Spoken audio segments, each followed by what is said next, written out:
Hey everybody, Rob Maurer here as our Wild Week continues. Of course, today we're going to talk about the latest on the Twitter acquisition. We do have quite a bit of news that has happened throughout the day. We'll talk about that. And then we've also got some developments for Tesla, I think, that are underrated, not getting enough attention. So interesting stuff there as well. We'll start off with Twitter though, and quick look at the stock as well first. So down 3.5% today. The NASDAQ started off rough. Tesla was worse. I don't think it really ever recovered throughout the day, though the NASDAQ did a little bit. NASDAQ down 0.25%. But Tesla down 3.5%, closing at 240 and 81 cents. Twitter today also dropped a little bit. Not that, we're not going to talk about Twitter every single day, but in the midst of this deal, we kind of have to. Twitter today down a little bit as well. The market pricing in right now, about a 5% discount on that deal price. So just a little bit more uncertainty creeping in throughout today on the deal. First thing, before we talk a little bit more about that though, of course, we've been, as you can see this live stream a little bit later in the day today, we've been waiting to see what would be going on, if there would be any Form 4s from Elon. We did get a Form 4, but not from Elon, actually from Zach Kirkhorn today, just selling 3,700 shares. Not a huge number for him. This is effective on a 10b5 trading plan.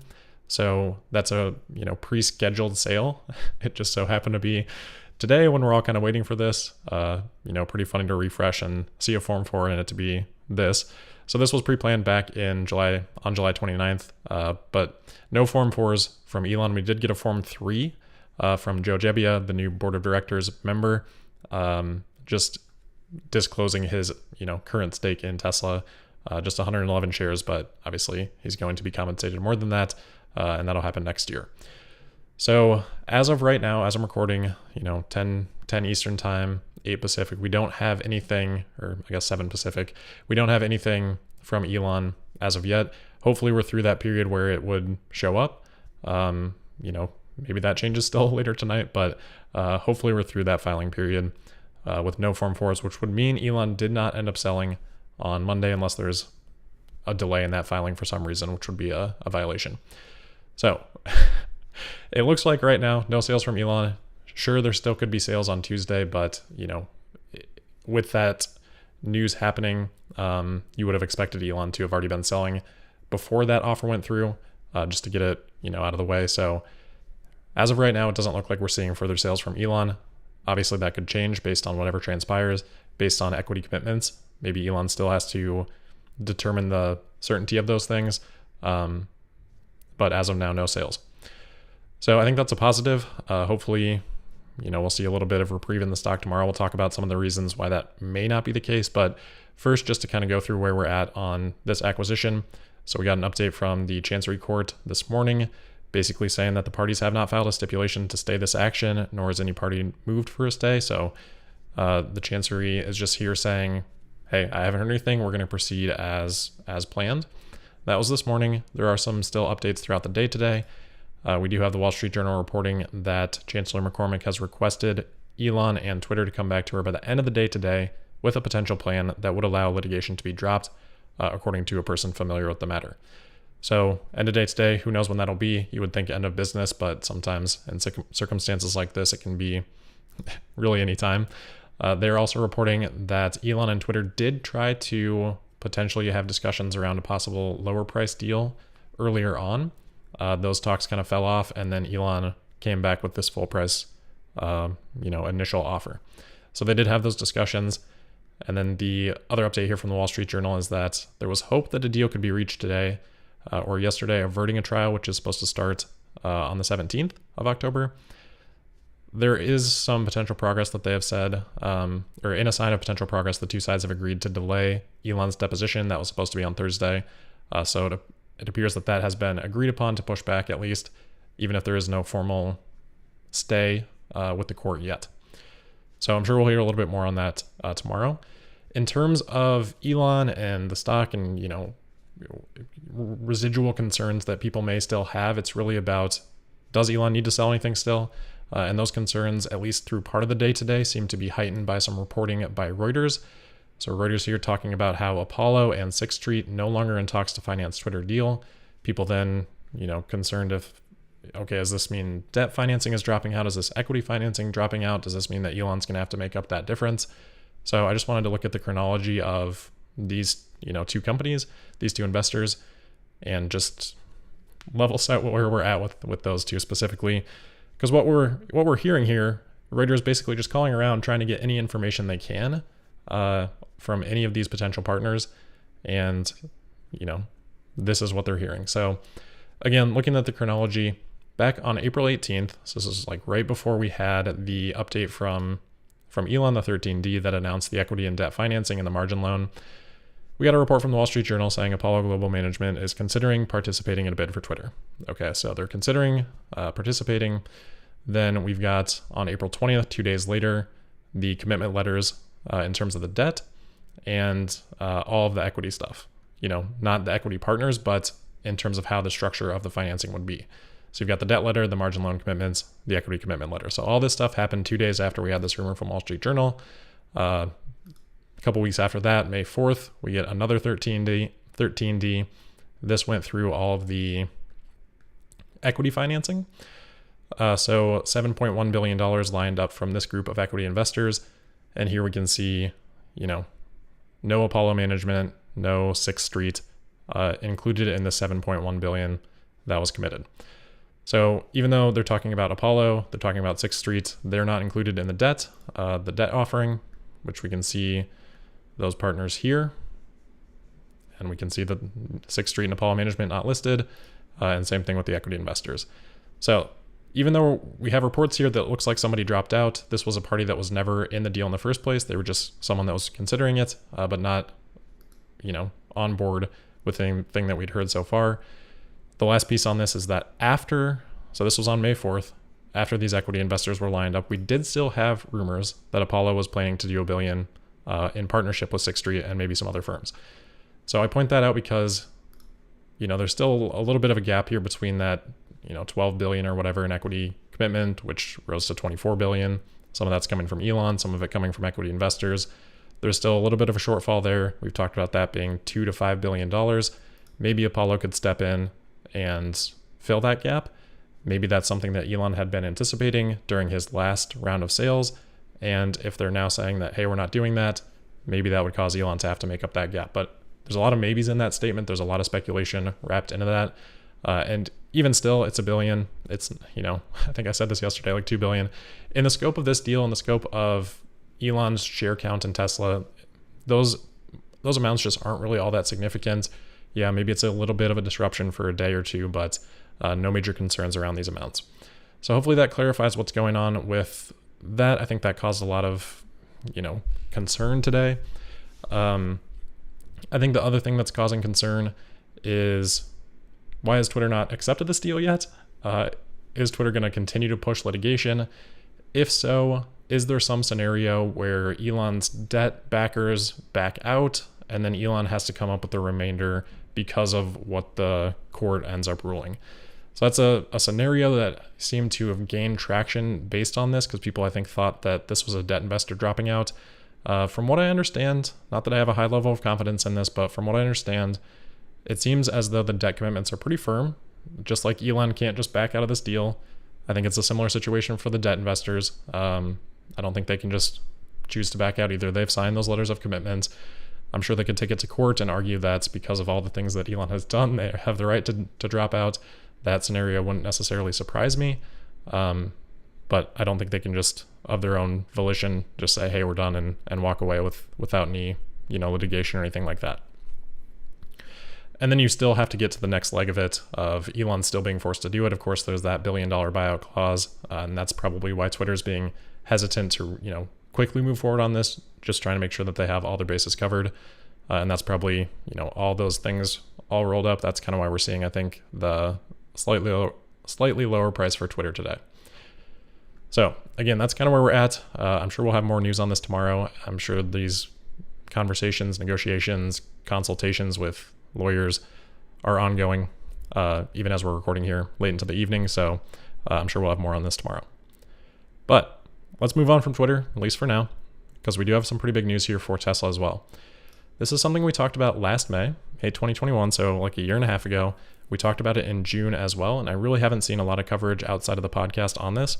So Reuters today reporting that the EPA is expected to propose electric cars be eligible for renewable fuel credits. So this is actually a pretty huge deal. Let me flip 1 second here. So they're saying that the EPA is expected to propose that EVs become eligible for renewable fuel credits under the Renewable Fuel Standard, the RFS. This has pretty much been historically biofuels, biomass related credits. It's, for renewable energy, but with that biomass or biofuel as the fuel source. So the White House is apparently supposed to be approving the new standard within the next 2 weeks. And I think a formal announcement, or at least they've been proposed, the EPA has been ordered to propose rulemaking changes for next year by November 16th at the latest. So, next couple of weeks would be about a month before that. We'll see if maybe the White House gets it and then we get it like a month after that. But from what it sounds like here, the EPA is going to move forward with a plan that would be highly beneficial to electric vehicle makers and to Tesla. So just as kind of a refresh of what we talked about, I'm going to link to that episode down in the description today because that's really going to give the best overview of what we're even talking about here with the renewable fuel standard. But just to kind of give the real quick cliff notes here. So this is how renewable fuel standard credits work right now. Basically, renewable fuels that are produced have attached renewable identification numbers. Those can then be combined with non-renewable fuels to get those non-renewable fuels up to a certain threshold in terms of their percentage, mix here with credits or non-renewable fuels. Those become blended fuels, and that all creates a market for these renewable identification numbers. So those sell on the market. They're like $3 a piece for each RIN, depending on which credit level they're at, which again, we talk about in that episode. But under the previous standard, 22.5 kilowatt hours of electricity is what would generate the equivalent of one RIN. Unfortunately, though, for Tesla, those kilowatt hours must be produced from renewable biomass because the legislation basically, or the rules, regulations, define a renewable fuel under this system as something that's produced from renewable biomass. So technically, if Tesla was like charging a vehicle with fuel produced from a renewable biomass, that could be eligible. But as we talked about in that last episode on this, I emailed the EPA and they said, well, we don't really actually have a way to track that. So even though technically you could, there's no avenue to doing that. So that's the problem with the current one. The Reuters back in July or June had reported that Tesla was seeking changes. They reported that the current administration was working with Tesla on how to adapt this when these changes do come. And it sounded like there was really positive progress on that. So that's what we were talking about back in June, like how this could be such a huge deal. This is a huge credit market. So in 2021, this was an article from last year. I don't know what it ended up being. Unfortunately, I haven't found updated data on this. But there was an article at the time saying that credit market could hit $30 billion in 2021. And you can see here the historical levels that it's been at. So this is a multi-billion-dollar market. Obviously, Tesla would be extremely well positioned in terms of what they can do with this if these changes do happen. Now, how that looks, we don't really have any idea. Maybe that's based on consumption on the vehicle's part. Maybe it's based on production from solar. Maybe both. We really don't know. So there's a lot of opportunity for Tesla here in, again, a huge market. So definitely recommend going back to watch that other episode, again, linked in the description. But hopefully that gives a good context for how important this can end up being. This on the heels of the Inflation Reduction Act, where you've got the EV tax credit, you've got the advanced manufacturing production credit for batteries, and then potentially you've got access to the renewable fuel standard credit market here. These are all huge tailwinds that the market right now can't really fully price in because we don't know all the details of them yet. But all these are going to be hugely impactful, for as long as they are in existence, which likely a long time. So again, underrated, underappreciated at the moment, but will have a huge impact. All right, last couple of things here. So Elon today, just a note on FSD. So Tesla has pushed a new version of FSD. So I believe this is FSD Beta 10.69.2.3 right now, if I got that right. So it's just a small iteration, probably, error updates or things like that on 69.2.2.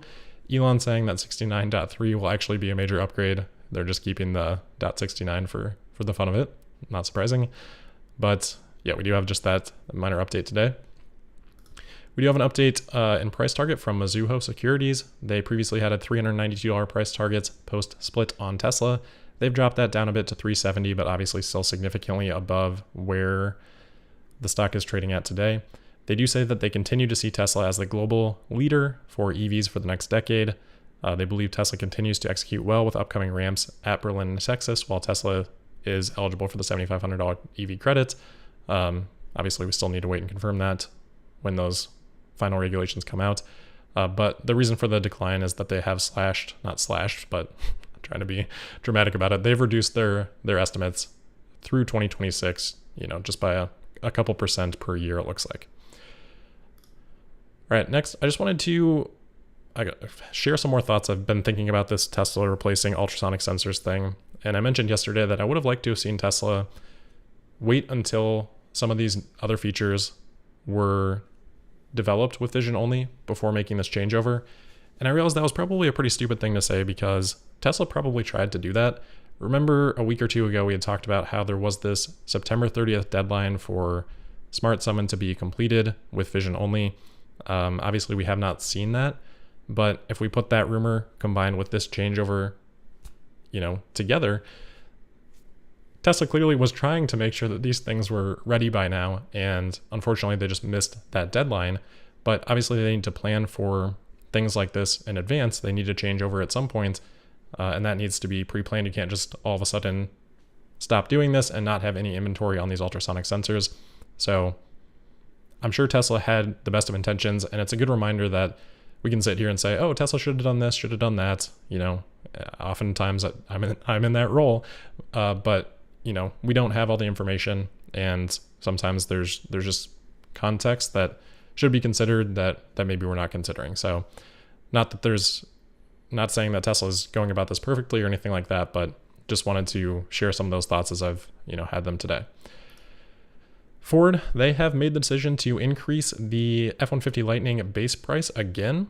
So previously this started at just under $40,000 when they had first unveiled it, and having sold none of those lower price vehicles, they increased it, $5,000, I want to say. Now we're seeing another increase up to $52,000 for that base vehicle. So it's a 30% increase from where the original pricing was announced at, again, having sold none of those vehicles. So I know, glass houses and stuff don't throw stones, but we've certainly seen Tesla announce prices and then have to raise them or, not sell those lower price vehicles for a long time. But here we're seeing Ford do the same. And I think this is a pretty significant increase. And oftentimes what Tesla has done is just sold that higher trim for a long time that, they did end up getting the $35,000 Model 3. It was short-lived, but it is a little bit different here for F-150 Lightning, although obviously macro circumstances are not the same as they were a couple years back. Still, I think what this highlights is that there's been a lot of discussion around Tesla and demand and pricing and things like that. That conversation, while it is interesting for Tesla and it's important for Tesla, it's much more important for everybody else. If Tesla starts dropping prices, other automakers aren't just going to be able to sit there and sell their vehicles for the same prices either. Tesla's got the most margin. Therefore, Tesla has the most room to come down on price. That makes Tesla's vehicles more competitive. That makes other automakers, that puts more pressure on other automakers and their pricing. If they start having demand problems, they don't have that extra margin to drop pricing down. So, okay, for Tesla, yeah, maybe we go from these projections of 32% gross margin or whatever, and that drops down to like 28 or 25 or something like that. Let's say 32 to 25. If Tesla does that, and other automakers have to match that, they could be going from, a 10% margin down to a 3% margin or a 15% down to an 8. You're cutting your margins in half versus Tesla cutting it by, 20% or something like that. So while again, it is an important conversation for Tesla, it's way, way more important for all these other automakers. And if there is a softer market out there, that's going to be a concern for them, especially if costs stay high. And again, what we're seeing here from Ford suggests that maybe that could be a situation that happens somewhat soon. All right, last thing here, Elon Musk was on a podcast. This is published today. This was recorded back in spring of 2021. So I don't know why this was published today. It's about the X Prize carbon capture project. So if you're interested in that, there's some details on that. There's some conversation around SpaceX. I did listen to it all. Nothing really relating to Tesla, but I will link to that if you are interested in the description today. All right, I think that is where we'll wrap it up then. As always, thank you for listening. Make sure you are subscribed and signed up for notifications. You can also find me on Twitter at Tesla Podcast. And we'll see you tomorrow for the Thursday, October 6th episode, Tesla Daily. Thank you.